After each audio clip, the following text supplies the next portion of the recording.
ಗುಲ್ಬರ್ಗ ವಿಶ್ವವಿದ್ಯಾಲಯದಲ್ಲಿ ಬಹಳಷ್ಟು ಅನ್ಯಾಯಗಳು ನಡೆಯುತ್ತವೆ. ಇದಕ್ಕೆ ನೇರ ಕಾರಣಗಳು ಕುಲಪತಿ ಕುಲಸಚಿವರು ಇವರೇ ಕಾರಣರ. ಏನು ಕೇಳಕ್ಕೆ ಹೋದ್ರೂ ಬರೀ ಹಾರ್ಸಕ್ಕದು ಮಾತಾಡ್ತಾರೆ, ಯಾರ್ದೇನು ಸಮಸ್ಯೆ ಕೇಳಕ್ಕೆ ಬಿಡೋಲ್ಲ. ಈಗ ಸಮಸ್ಯೆಗಳೆಲ್ಲ ನಾವು ಕಲೆ ಮಾಡಿ ಇಕ್ಕಿ ಹೊಸ ಮಂದಿವು. ಹಾಸ್ಟೆಲ್ ಸಮಸ್ಯೆ ಆಗಲಿ, ಮತ್ತು ಇದು ಯೂನಿವರ್ಸಿಟಿದಾಗ ಎಲ್ಲ ಸೆಕ್ಯೂರಿಟಿ ಇದಾಗಲಿ, ಏನು ಸಿಕ್ಕಿ ಹೊಡಿಯಾಳತ್ತವ, ಯಾರು ಹೊಡಿಯೋ ಹೊಂಟಾರ, ಹುಚ್ಚೋರು ಹೊಂಟಾರ, ವಿದ್ಯಾರ್ಥಿಗಳಿಗೆ ಭಾಳಷ್ಟು ತೊಂದರೆ ಆಗ್ಲತ್ತವ.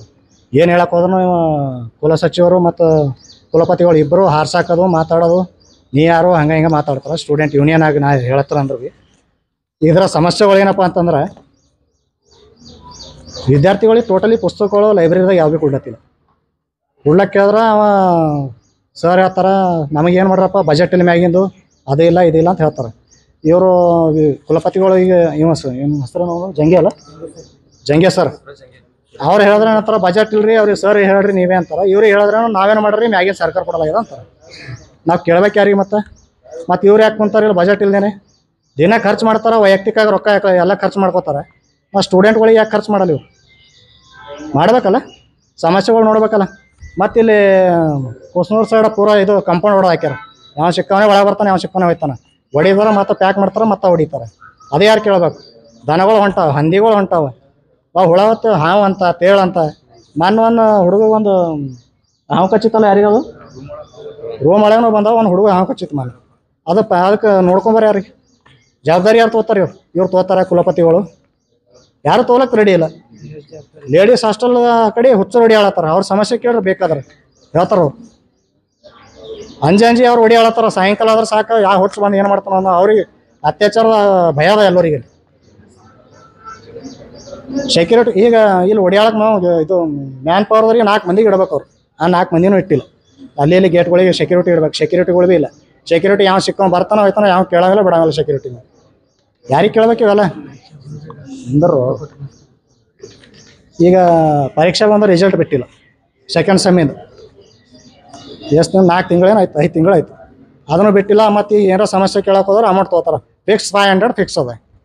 ಕೇಸರ್ಕೊಳ್ಳೋ ಒಂದು ಕೆಲಸ ಮಾಡಲ್ಲ. ಮಾಡಕ್ಕೆ ಹೋದ್ರೆ ಸರಿ ಕೇಳೋರಿ ಅಂತಾರೆ. ಕರೆಕ್ಟ್ ಟೈಮಿಗೆ ಯಾರು ಬರಲ್ಲ. 11 ಆದ್ರೂ ಬರಲ್ಲ, 12 ಆದ್ರೂ ಬರಲ್ಲ. ಊಟಕ್ಕೆ ಹೋದ, ನಾಷ್ಟಕ್ಕೆ ಹೋದ, ಇವು ಹೇಳೋದು 8 ದಿನ ಅಲ್ಲಿ ಲೀವ್ ಆಗ್ತಾರೆ. ಇಲ್ಲಿನವರೇ ಇವ್ರು ನೋಡ್ರಿ. ಈಗ ನಂಬಲ್ಲಿ 3 ದಿನ ಆಯ್ತು ಮೇಡಮ್ ಬಂದಿಲ್ಲ. ಮೇಡಮ್ ಇವು ಎಫ್ ಐ ಮೇಡಮ್ ಅವ್ರು 3 ದಿನ ಆಯ್ತು ಬಂದಿಲ್ಲ. JMB ಎಲ್ಲ 3 ದಿವಸ ಆಯ್ತು ಬಂದಿಲ್ಲ. ಅವರು ಫೆಲೋಶಿಪ್ PhD ಅವ್ರು ಫೆಲೋಶಿಪ್ ಸಿಗ್ನೇಚರ್ ಇರ್ತಾವೆ, ಗೆಸ್ಟ್ ಲೆಕ್ಚರ್ ಅಮೌಂಟಿಂದ ಇರ್ತಾವೆ, ಪೇಮೆಂಟ್ ಅದು 3 ದಿನ ತನಕ ಒಂದು ಫೆಲೋಶಿಪ್ 3 ದಿನದ ಅಪಾಯಿಂಟ್. ಎಲ್ಲರೂ ಅಮೌಂಟ್ ಬರ್ಬೇಕದು. 6 ತಿಂಗಳು ಆದ್ರೂ ಮಾಡಲ್ಲ ಇವರು. ಯಾರಿಗೆ ಹೇಳ್ಬೇಕದು? ಸರ್ ವಿದ್ಯಾರ್ಥಿಗಳೇನು ಫೀಸ್ ಅಂತ ಇದೆ ಅಂತ ಸರ್? ವಿದ್ಯಾರ್ಥಿಗಳಿಗೆ ಯಾಕೆ ಫೀಸ್? ಮನಾರ್ ಫೀಸ್ ಅದ ಹೆಚ್ಚಿಗೆ ಅದ. ಮತ್ತು ಅಡ್ಮಿಷನ್ ಫೀಸ್ ಹೆಚ್ಚಿಗೆ ಅದ, ಎಕ್ಸಾಮ್ ಫೀಸ್ ಹೆಚ್ಚಿಗೆ ಆಗ್ಯದ. 13,000 13,500 ರೂಪಾಯಿ ಅದ ಫೀಸ್. ಪರೀಕ್ಷಾ ಫೀಸ್ 2,500 ಅದ. ಸೈನ್ಸ್ದವ್ರಿಗೆ 17,000 ಅಂತ. ಮತ್ತು ಅದು ಯಾರಿಗೆ ಕಟ್ಬೇಕ್ರಿ? ಇಷ್ಟೆಲ್ಲ ಫೀಸ್ ತೋತಾರ. ಮತ್ತು ಅಡ್ಮಿಷನ್ ಮತ್ತು ಇನ್ನೊಂದು ಏನಪ್ಪ ಅಂದ್ರೆ, PG ಸೆಂಟರ್ ಎಲ್ಲ ಕಾಲೇಜ್ಗಳಿಗೆ ಕೊಟ್ರ. ಡೈರಿ ಕಾಲೇಜ್ಗಳದ ಎಲ್ಲ PG ಸೆಂಟರ್ ಕೊಟ್ರ. ಅಡ್ಮಿಷನ್ ಇಲ್ಲ ಅಂತಾರೆ. ಅಡ್ಮಿಷನ್ ಹೆಂಗೆ ಬರ್ತವೆ? ಎಲ್ಲ ಕಡೆ PG ಸೆಂಟರ್ ಕೊಟ್ರ. ಮತ್ತು ವಿಶ್ವವಿದ್ಯಾಲಯ ಮುಚ್ಚಬೇಕೇ ಅಲ್ಲ ಇದು? ಮುಚ್ಚ ಲೆಕ್ಕದಾಗ ಯಾರು ಇವರು? ಇನ್ನೊಂದು 2-3 ದಿನ VC ಹೋಯ್ತಾರೆ, ಬೇರೆ VC ಬರ್ತಾನೆ. ಮತ್ತು ಅವನಿಗೆ ಸಮಜಾಸ್ಕೊತ ಕೊಡಮಿ. ಯಾರಿಗೆ ಹೇಳ್ಬೇಕದು? ಏನಾರು ಹೇಳಿದ್ರೆ ಸರ್ಕಾರಕ್ಕೆ ಹೇಳ್ತಾರೆ. ಬರೀ ಗೌರ್ಮೆಂಟ್ ಕೊಡಲಾಗ್ಯಾರ, ಏನು ಮೇಡಮ್ ಗೌರ್ಮೆಂಟ್ ಕೊಡಲ್ಲ. ಗೌರ್ಮೆಂಟ್ ಯಾಕೆ ಕೊಡಲಾಗ? ಅದು ಹೋಗ್ತಾ ಹೋಗ್ಬೇಕಲ್ಲಮ್ಮ. ಇವ್ರಿಂದ ಆಗಲ್ಲ ಅಂದ್ರೆ ಇವ್ರು ಬಿಡ್ಬೇಕು ಸೀಟ್, ಮತ್ತೊಬ್ರಿಗೆ ಕೊಡ್ಬೇಕು. ಹೋದ್ ಸರಿ ದಯಾನಂದ ಅಗಸರ್ ಸರ್ ಇದ್ದಾಗ 70 ಕೋಟಿ ರೂಪಾಯಿ ಬಜೆಟ್ ತಂದಾನಂತ. ಎಲ್ಲಿ ಹೋದವಾಗಲ್ಲ? ಹಾಂ, ಆ ಬಜೆಟ್ ಬೇಕಲ್ಲ. ಅದು 3-4 ಕೋಟಿ ಏನದು ಬರೀ 4 ಕೋಟಿದಾಗ ಏನು ಮಾಡಿರಿ ಇವ್ರಿಗೆ ಗೊತ್ತಿಲ್ಲ. ಎಲ್ಲ ಕಡೆಯಿಂದ ತೋತಾರ, ಮ್ಯಾನ್ ಪವರ್ದಾಗ ತೋತಾರ, ಅವ್ರು ತೋತಾರ ಅಂತಾರೆ. ಮತ್ತು ಅವ್ರು 6 ತಿಂಗಳು ಪೇಮೆಂಟ್ ಆಗಿಲ್ಲ ಅಂತ ಪರ್ಮನೆಂಟ್ದವ್ರಿಗೆ ಭೀ. ಮತ್ತು ಇವರ ಗೆಸ್ಟ್ಗಳಿಗೆ ಭೀ 6 ತಿಂಗಳು ಪೇಮೆಂಟ್ ಆಗಿಲ್ಲ. ಅವ್ರನ್ನೂ ಬಂದಾರ್ರಿ ಹೊಸ ಮಂದಿ, ಗೆಸ್ಟ್ ಲೆಕ್ಚರ್ಗಳು ಬಂದಾರ. ಅಲ್ಲಿ ಅದಾರ ಹೊಸ ಮಂದಿ. ಯಾರು ರಿಸರ್ಚ್ ಸ್ಕಾಲರ್ಗಳು 10,000 ಫೆಲೋಶಿಪ್ ಅದ.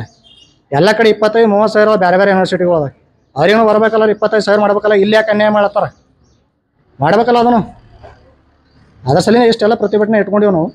ಏನು ಮಾಡ್ತಾರೆ ನೋಡಮ್ರಿ. ಇಲ್ಲಾಂದ್ರೆ ಮತ್ತೆ ಇಲ್ಲಿ ಆಗಲಿಲ್ಲ ಅಂದ್ರೆ ಮುಂದಿನ ತನಕ ಹೋಗ್ತೀವಿ ನಾವು ಪೂರ ಮೇಲೆ. ಸರ್ಕಾರ DC ಮೇಡಮ್ ಅವ್ರು ಎಲ್ಲ ಇವತ್ತಿನ ಬರ್ಬೇಕು. ಅವರು ಇವ್ರು ಬಂದಮೇಲೆ ಏನು ಈಗ ಸೌಕರ್ಯಗಳು ಈ ಕಡೆ ಏನು ಲೈಟ್ ಸಮಸ್ಯೆ ಅವ, ಎಲ್ಲ ಸಮಸ್ಯೆ ಅದ ಟೋಟಲಿ. ಅವ ಯಾರು ಇಂಜಿನಿಯರ್ ರಾಜಪ್ಪ, ಇಂಜಿನಿಯರಿಂಗ್ ಸೆಕ್ಷನ್ ನಾವು ಫೋನ್ ಹಚ್ಚಿದ್ರೆ 24 ತಾಸು ಫೋನ್ನ ಕಿಸ್ದಾಗೆ ಇರ್ತದೆ. ಕರೆ ಫೋನ್ ಯಾರ್ದು ಎತ್ತಲ್ಲ, ನಂದೇ ಅಲ್ಲ, BCದೂ ಎತ್ತಲ್ಲ. ಫೋನ್ ಎತ್ತಲ್ಲ, ಏನಿಲ್ಲ. ಏನಾರ ನಾ ಕಂಬ ಇರಲಿ ಅದೇ ಮಾಡಿ ಅಂತಾನೆ. ಕಂಬ ಇರಲ್ಲ, ಕಂಬದ ಎದುರೇ ಕೊಡ್ತಾನೆ. ಖರೆ ಎದ್ರ ಬಾಜು ನಿಂತ ನಾನೇ ಎಕ್ಸಾಂಪಲ್ ಕೊಡ್ಲತ್ತೀನಿ. ನಾನು ಎದುರ BC ಫೋನ್ ಎತ್ತಲ್ಲ, ಯಾರ್ದು ಎತ್ತಲ್ಲ. ಒಂದು ಕೆಲಸ ಮಾಡಕ್ಕೆ ರೆಡಿ ಇಲ್ಲ, ಅವನಿಗೆ ತೆಗಿಬೇಕು ಫಸ್ಟ್. ಅವನೇನು ಭಾಳಷ್ಟು ಸಮಸ್ಯೆಗಳಾಗ್ಲತ್ತವ ಇಲ್ಲಿ.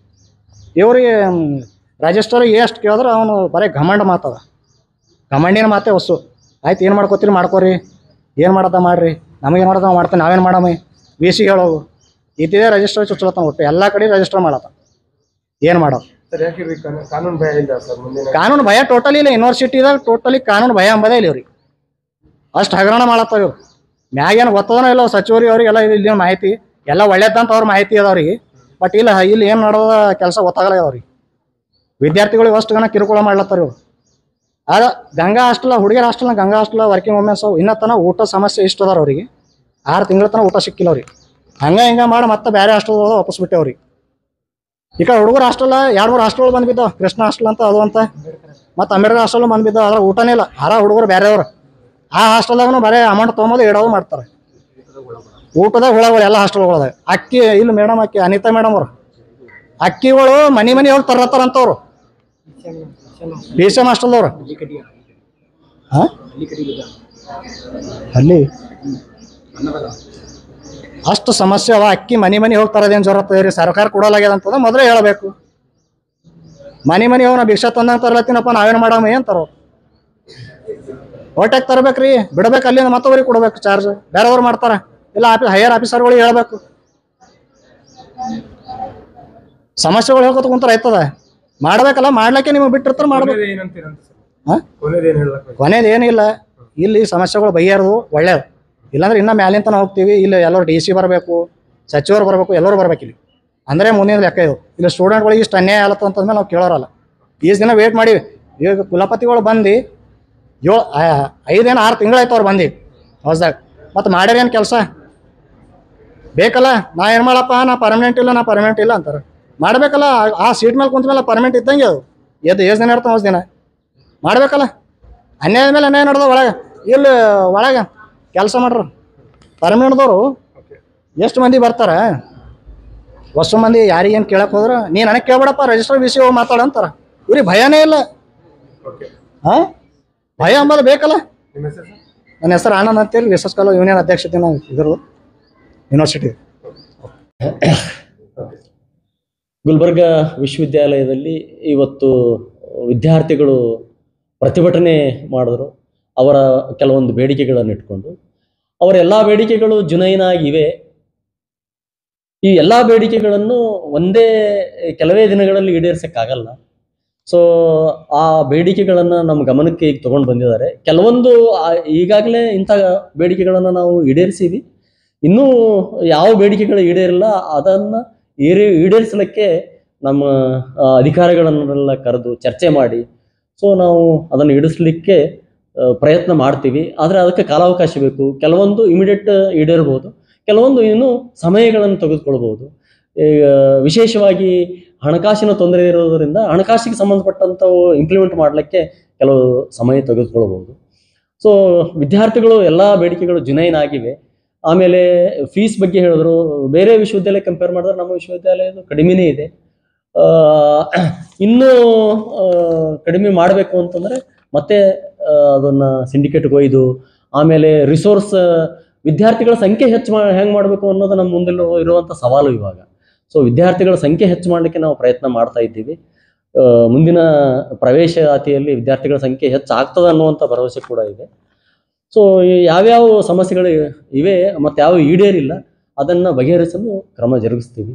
ಸರ್, ಅಧಿಕಾರಿಗಳ ಬಗ್ಗೆ ಬಹಳಷ್ಟು ಕಂಪ್ಲೇಂಟ್ ಅನ್ನು ಕೊಡ್ತಾ ಇದ್ದಾರೆ ಸರ್. ಅವ್ರೇನಾದ್ರು ಕೇಳಕ್ ಹೋದ್ರೆ BC ಕೇಳಿ RC ಕೇಳಿ ಅನ್ಕೋತಾ ಹೇಳ್ತಾ ಇದ್ದಾರೆ ಅಂತ ಹೇಳ್ತಾರೆ ಸರ್ ವಿದ್ಯಾರ್ಥಿಗಳು. ಅದೇ ಈಗ ಏನಾಗ್ತಾ ಇದೆ ಅಂತಂದ್ರೆ ಹುದ್ದೆಗಳಲ್ಲಿ VC ಆಗಲಿ ರಿಜಿಸ್ಟರ್ ಆಗಲಿ ಅಥವಾ ಯಾರು ಸಂಬಂಧಪಟ್ಟವ್ರು ಹೇಳಕ್ ಹೋಗ್ತಾರೋ ಅವರಿಗೆ ಯಾರು ಪರ್ಮನೆಂಟ್ ಹುದ್ದೆಯಲ್ಲಿ ಇರ್ತಾರ. ಈಗ ನಾವು ಹಂಗಾಮಿ ಇದ್ದೀವಿ, ನಾವು VC ಅವರು ಹಂಗಾಮಿ ಇದ್ದಾರೆ, ರಿಜಿಸ್ಟರ್ ಹಂಗಾಮಿ ಇದ್ದಾರೆ, ರಿಜಿಸ್ಟರ್ ವ್ಯಾಲ್ಯೂಯೇಷನ್ ಹಂಗಾಮಿ ಇದ್ದಾರೆ. ಸೊ ಪರ್ಮನೆಂಟ್ ಅನ್ನುವಂಥ VC ಪರ್ಮನೆಂಟ್ ರಿಜಿಸ್ಟರು ಬಂದ್ಬಿಟ್ರೆ ಮೋಸ್ಟ್ಲಿ ಅವ್ರ ಮಾತು ನಮ್ಮ ಸಿಬ್ಬಂದಿಗಳಿಗೆ ಕೇಳ್ತಾರೋ ಏನೋ. ಸಿಬ್ಬಂದಿಗಳಿಗೆ ಕೆಲಸ ತಗೊಳ್ಳೋದು ಬಹಳ ಕಷ್ಟವಾಗಿದೆ. ಇಲ್ಲಿ ಸಿಬ್ಬಂದಿಗಳಿಗೆ ಒತ್ತಾಯ ಮಾಡಿ ಅಥವಾ ಅವ್ರಿಗೆ ಕನ್ವಿನ್ಸ್ ಮಾಡಿ ಕೆಲಸಗಳು ತೆಗೆದುಕೊಳ್ಳುತ್ತೀವಿ. ಆದರೂ ಕೆಲವೊಬ್ರು ಕೇಳ್ತಾರೆ, ಕೆಲವೊಬ್ರು ಕೇಳ್ತಾನೆ ಇಲ್ಲ. ಏನು ಮಾಡಬೇಕು ಈ ರೀತಿ ನಡೀತಾ ಇದೆ. ಆದರೂ ಕೂಡ ವಿಶ್ವವಿದ್ಯಾಲಯದ ಜವಾಬ್ದಾರಿಯನ್ನು ತೆಗೆದುಕೊಂಡು ಮಾಡುವಂಥವ್ರು ಕೆಲವೇ ಜನ ಅದಾರ. ಜವಾಬ್ದಾರಿ ತಗೊಳಕ್ ತಯಾರಿ ಇಲ್ಲ. ಜವಾಬ್ದಾರಿ ತಗೊಳಕ್ ಯಾರು ತಯಾರಿ ಇಲ್ಲ, ಅವ್ರಿಗೆ ಜವಾಬ್ದಾರಿ ಹೆಂಗೆ ಕಲಿಸ್ಬೇಕು? ಒಬ್ಬ ವ್ಯಕ್ತಿಗೆ ನಾನಿಲ್ಲಿ ಸರ್ವಿಸ್ ಮಾಡ್ತಾ ಇದ್ದೀನಿ, ಸೇವೆ ಮಾಡ್ತಾ ಇದ್ದೀನಿ ಅಂದ್ರೆ ನನಗೆ ನೈತಿಕ ಹೊಣೆ ಇರಬೇಕು. ಸೊ ಆ ನೈತಿಕ ಹೊಣೆ ಇಲ್ಲ ಅಂತಂದ್ರೆ ಈಗ ನಾ ಕೆಲಸ ಮಾಡೋದನ್ನು ವಿಫಲ ಆಗ್ತೀನಿ ನಾನು. ಅಥವಾ ಇನ್ನೂ ನನಗಿನ ಹೈಯರ್ ಅಥಾರಿಟಿದಲ್ಲಿ ಏನಾದರೂ ಕೆಲಸಗಳಿದ್ರೆ ಅವರು ಅದನ್ನು ಸಮಸ್ಯೆ ಬಗೆಹರಿಸ್ಬೇಕು. ಹಿಂಗೆ ಚೈನ್ ಲಿಂಕ್ ಇದೆ ಇದು. ಕ್ಲರ್ಕ್ ಹಿಡ್ಕೊಂಡು ಪೂರ್ಣ VC ಅವ್ರ ತನನು ಎಲ್ಲರೂ ಸಹಕಾರದಿಂದ ಕೆಲಸಗಳನ್ನು ಮಾಡಿದ್ರೆ ವಿಶ್ವವಿದ್ಯಾಲಯ ಉದ್ಧಾರ ಆಗ್ತದೆ, ವಿಶ್ವವಿದ್ಯಾಲಯ ಸಮಸ್ಯೆ ಬಗೆಹರಿತವೆ. ಚೈನ್ ಲಿಂಕ್ ಪಿಯೂನ್ ಅಟೆಂಡರ್ ಹಿಡ್ಕೊಂಡು ಎಲ್ಲರವರೆಗೂ ಚೈನ್ ಲಿಂಕ್ ಆಗಿ ಸಹಕಾರದಿಂದ ಕೂಡಿ ಕೆಲಸ ಮಾಡಿದ್ರೆ ಯೂನಿವರ್ಸಿಟಿ ಒಂದು ಸುಭದ್ರವಾಗಿರ್ತದೆ ಮತ್ತೆ ಅಭಿವೃದ್ಧಿ ಹೊಂದಲಿಕ್ಕೆ ಸಾಧ್ಯ ಇದೆ. ಸರ್, ಒಂದು ಆ ಹೋರಾಟದಲ್ಲಿ ಒಂದು ಹುಡುಗಿ ಒಂದು ಕಂಪ್ಲೇಂಟ್ ಮಾಡಿದ್ದಾರೆ ಸರ್. ನಮಗೇನಂದ್ರೆ ಬರುವಾಗ ಬರೋದು ಬಂದು ಕೆಲ್ತಾ ಇದ್ದಾರೆ ಅಂತ ಹೇಳ್ತಾ ಇದ್ದಾರೆ. ಪೊಲೀಸರಿಗೆ ಗಮನ ತರ್ತಾ ಇದ್ದಾರೆ ಅಂತ. ಇಲ್ಲ, ಆ ಹುಡುಗಿ ಇವತ್ತೇ ನಮಗೆ ಗಮನಕ್ಕೆ ಹೀಗೆ ಹೇಳಿದ್ರು. ಸೊ ಅದಕ್ಕೆ ತಕ್ಕ ಹಾಗೆ ನಮಗೆ ಮೊದಲ ಗಮನದಲ್ಲಿ ಇಲ್ಲ, ನಮ್ಮ ಗಮನಕ್ಕೆ ತಂದಿಲ್ಲೂ ಕೂಡ. ಈಗ ತಗೊಂಡು ಬಂದರೆ ಇಮಿಡಿಯೇಟೇ ನಾವು VC ಅವರು ಹೋಗಿಬಿಟ್ಟು ಅದ್ರ ತಕ್ಕ ಹಾಗೆ ಕ್ರಮ ವಹಿಸ್ತೀವಿ. ಅದಕ್ಕೆ ಏನು ಕ್ರಮ ಜರುಗಿಸ್ಬೇಕು, ಏನಾಗಿದೆ ಸತ್ಯವನ್ನು ತಿಳ್ಕೊಂಡು ನಾವು ಕ್ರಮ ಜರುಗಿಸ್ತೀವಿ. ಇಮಿಡಿಯೇಟ್ ಆಗಿ ಹೀಗೆ ಹೋಗ್ತೀವಿ.